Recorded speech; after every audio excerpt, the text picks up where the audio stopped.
But now we're going to take a closer look at the first year of the Obama presidency. And by the way, here's a question I raised throughout the year. Is Barack Obama a socialist? He said it himself. We need to spread the wealth around. Now, that's one of the tenets of socialism.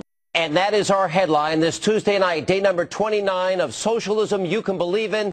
Earlier this week, we heard the world's best salesman of socialism address the nation.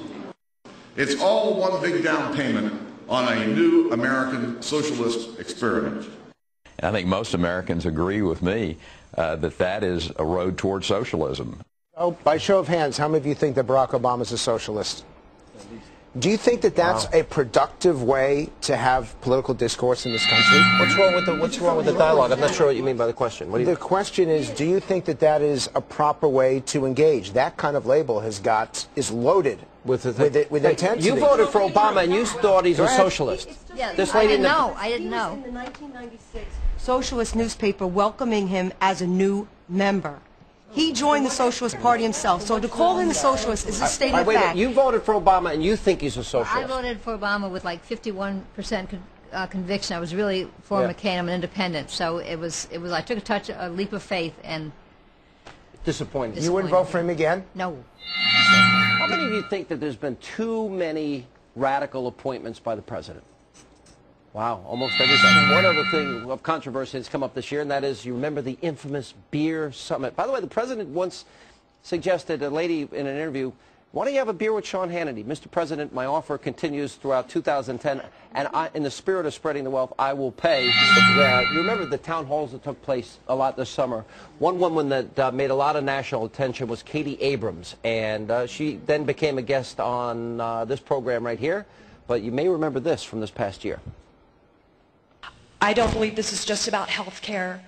It's not about TARP. It's not about left and right. This is about the systematic dismantling of this country. How many of you, by show of hands, think this hour has been fair? Raise your hands.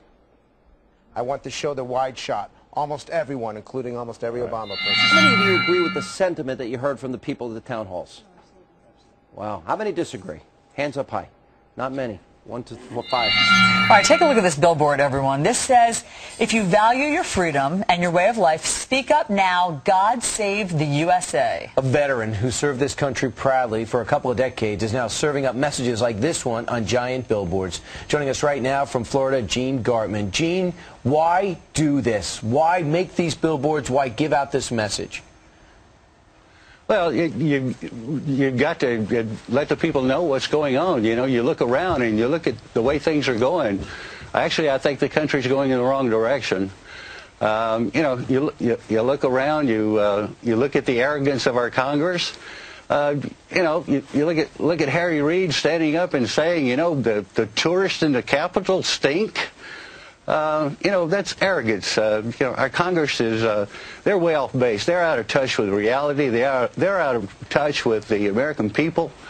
And it just can't continue. Gene, and the American people need to stand up. What's the significance, and you are standing up, what's the significance of the flags that are not flying properly in your billboard?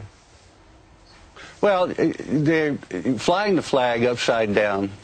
You know, I guess it comes from my military background or whatever, but, you know, it comes out that flying the flag upside down is duress, distress, and SOS. So, and I think our country's in distress right now. And I mean no disrespect to the flag by flying it upside down. Are some politicizing this attack? Here's Ann Coulter, author of Guilty: Liberal Victims and Their Assault on America, available now in paperback. And Andrew Breitbart, publisher of BigGovernment.com and Breitbart.com. And let me start with you. Political correctness, can't we all just get along? Gets people killed, does it not?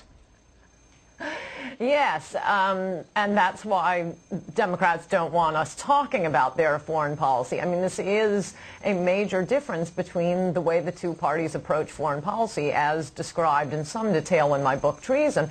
Liberals think we can get the world to like us, and particularly with Obama, that was a big selling point mentioned about him when he was running. Since he's been president, he's running around the world apologizing for the U.S., allowing the Shah to come to power in Iran, for example, pulling missiles out of Europe to satisfy the Russians. He thinks he can have the same effect on America's enemies as he does on MSNBC hosts. And Republicans have been screaming from the rooftops, you can't force people to like you, but you can force them to fear you. And I think it's not a surprise that we've already had, in his first year in office, 3 terrorist attacks on U.S. soil. Do that. Okay, more calls today for Janet Napolitano to step down as head of Homeland Security. This time, New Jersey State Senate President and acting Governor Richard Codey is calling on Napolitano to resign. Governor Codey joins me now by phone. Governor, thank you very much. You know, my pleasure. People first would say he must be a Republican if he's asking for the Secretary of Homeland Security to step down, but you're a Democrat, right? I'm a proud Democrat, and I'm proud to have supported President Obama. But the safety of Americans and New Jerseyans shouldn't be a partisan issue in any way, shape, or form.